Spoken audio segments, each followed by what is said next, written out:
शोविस kitchen या recipe चॅनलमध्ये तुमचे स्वागत आहे. तर आज आपण ना फक्त 1 वाटी मैदा आणि साखर वापरून अतिशय घरच्या घरी न फसणारी अशी जिलेबी करणार आहोत. तुम्ही एकदा जर ही पद्धत वापरून जिलेबी केली ना तर अगदी सहज तुम्हाला ही जिलेबी बनवता येईल. इतकी जास्त सोपी पद्धत सांगणार आहे.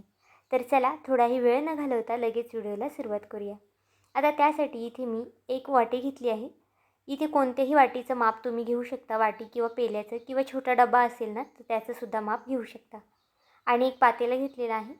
आता पातेलं शक्यतो जे हुबट असं असेल ना, खोलगट पातेलं, ते पातेल्याचा इथे वापर करा.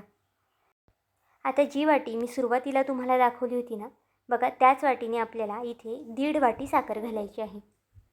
पाहू शकता अगदी त्याच वाटीने मी 1.5 वाटी मोजून साखर पातेल्यामध्ये घातलेली आहे.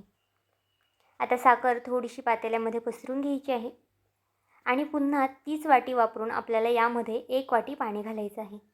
तुम्ही इथे माप पाहू शकता. 1.5 वाटी साखर घ्यायची आहे आणि त्याच्यासाठी आपल्याला 1 वाटी पाणी घ्यायचं आहे. अगदी हे जर योग्य प्रमाण ठेवलं ना, तुमची जिलेबी कधीच फसणार नाही आणि तुम्ही घरच्या घरी एक 10 मिनिटांमध्ये जिलेबी तयार कराल. आता बघा पाणी राखून झालेलं आहे. आता गॅसवरती हे पातेलं आपल्याला ठेवून द्यायचं आहे. नंतर यामध्ये अगदी मी थोडासा फूड कलर घातलेला आहे. फूड कलर घालणं ऑप्शनल आहे. तुम्हाला जर आवडत असेल तरच घाला. पण फूड कलर घातल्यामुळे ना जिलेबीला अगदी बाहेर जिलेबी जशी मिळते ना, अगदी तसा रंग येतो. आता गॅस फास्ट करून आपल्याला याला छान अशी पाकाला उकळी आणून द्यायची आहे. पाहू शकता इथे साखर अगदी संपूर्ण पाकातली विरघळलेली आहे, पाण्यातली साखर. आता फक्त एक 10 ते 15 सेकंदासाठी इथे मी पाक उकळी करून घेतला आहे आणि नंतर गॅस लगेचच बंद केला आहे. आपल्याला इथे एकतारी वगैरे पाक करायचं नाही आहे. फक्त चांगली खळखळून उकळी आणायची आहे आणि गॅस इथे लगेच बंद करून घ्यायचा आहे. आता गॅस इथे बंद केलेला आहे. तोपर्यंत थोडा वेळ आपण पाक थंड करायला ठेवला आहे. तोपर्यंत बघा इथे आपल्याला एक वाडवं घ्यायचं आहे किंवा कोणतंही भांडं, बाऊल वगैरे तुम्ही इथे घेऊ शकता. ज्या वाटीने सुरुवातीला साखर, पाणी वगैरे मोजून घेतलेलं होतं ना, अगदी तीच वाटी इथे मी घेतलेली आहे. आता बघा त्या वाटीने मोजून 1 वाटी मी इथे मैदा घेतलेला आहे. मैदा चाळून वगैरे घ्यायचा आहे आणि नंतर यामध्ये आपलं जे घरचं तूप असतं ना किंवा विकतचं तूप, ते यामध्ये मी 1 चमचा घातलेला आहे. आता इथे बघा इनोचा वापर करायचा आहे आपल्याला. 1 पाकीट इनो आपल्याला संपूर्ण लागणार आहे 1 वाटीसाठी. फक्त इनो वापरताना ना आपला जो फ्लेवरचा नसेल ना तोच वापरा. आता इनो घातल्यानंतर आपल्याला हे अगदी छान असं मिक्स करून घ्यायचं आहे. ही जिलेबी करायला ना अगदी सोपी आहे. तुम्ही ज्याला स्वयंपाक येत नाही ना ते सुद्धा ही जिलेबी करू शकतात. इतकी जास्त सोपी पद्धत सांगितलेली आहे. आता बघा हाताने अगदी छान असे मिक्स करून घ्यायचं आहे आणि पुन्हा जी वाटी आपण सुरुवातीपासून मोजून घेत आहोत ना, अगदी त्याच वाटीने आपल्याला 1 वाटी इथे पाणी घ्यायचं आहे. पण पाणी टाकताना आपल्याला संपूर्ण पाणी लगेच घालायचं नाही. अगदी थोडं थोडं करून पाणी घालायचं आहे आणि हाताने हे मळून घ्यायचं आहे. पाहू शकता इथे मी अगदी थोडं थोडं करून पाणी घालते आणि हाताने छान असे हे मिक्स करून घेते. व्हिडिओ जर इथपर्यंत पाहिलाच आहे आणि व्हिडिओ थोडा जरी आवडला असेल ना, तर नक्कीच व्हिडिओला एक लाईक आणि सबस्क्राईब करून घ्या. कारण की तुमचं एक लाईक, एक सबस्क्राईब हे नवीन यूट्यूबरसाठी खूप जास्त मोलाचं असतं. तसाच माझा हा व्हिडिओ तुम्ही कोणत्या देशातून, शहरातून पाहत आहात ना, हे सुद्धा मला कमेंट करून सांगायला मात्र विसरू नका. आता पाहू शकता बोलता बोलता आपलं पीठ अगदी छान असं मी मळून घेते. हाताने छान असं फेटून घ्यायचं आहे. यामध्ये ना थोड्याफार गुठळ्या होतात. अगदी थोड्या थोड्या गुठळ्या राहिल्या ना तर काही हरकत होत नाही. फक्त खूप जास्त गुठळ्या यामध्ये ठेवायच्या नाही. व्हिडिओत दाखवते ना अगदी त्याच पद्धतीने तुम्हाला हे बॅटर फेटून घ्यायचं आहे. आपण यामध्ये इनो घातल्यामुळे बघा बॅटर अगदी छान फ्लफी होतं. आता इथे मी पुढे सांगणार आहे आपल्याला संपूर्ण पाणी किती लागलं आहे. 1 वाटी पाणी लागलेलं आहे आपल्याला इथे आणि त्यातलं किती पाणी उरलेलं आहे ना हे सुद्धा पुढे दाखवणार आहे. बघा बॅटरची कन्सिस्टन्सी तुम्हाला मी दाखवते. अजून इथे मला अगदी थोडंसं बॅटर घट्ट वाटते ना, त्यामुळे अजून मी 1 ते 2 चमचे पाणी घातलेलं आहे आणि अगदी हाताने या पद्धतीने आपल्याला हे मळून घ्यायचं आहे. इथे बघा अगदी असंच बॅटर आपलं तयार झालेलं पाहिजे. तुम्ही बॅटरची कन्सिस्टन्सी जर अगदी व्यवस्थित ठेवली ना तर तुमची जिलेबी अजिबातच फसणार नाही.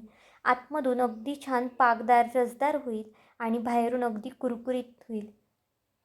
तुम्ही एकदा जर हा व्हिडिओ पाहिला ना तर नक्कीच हा व्हिडिओ संपल्या ना ही जिलेबी करायला घ्याल.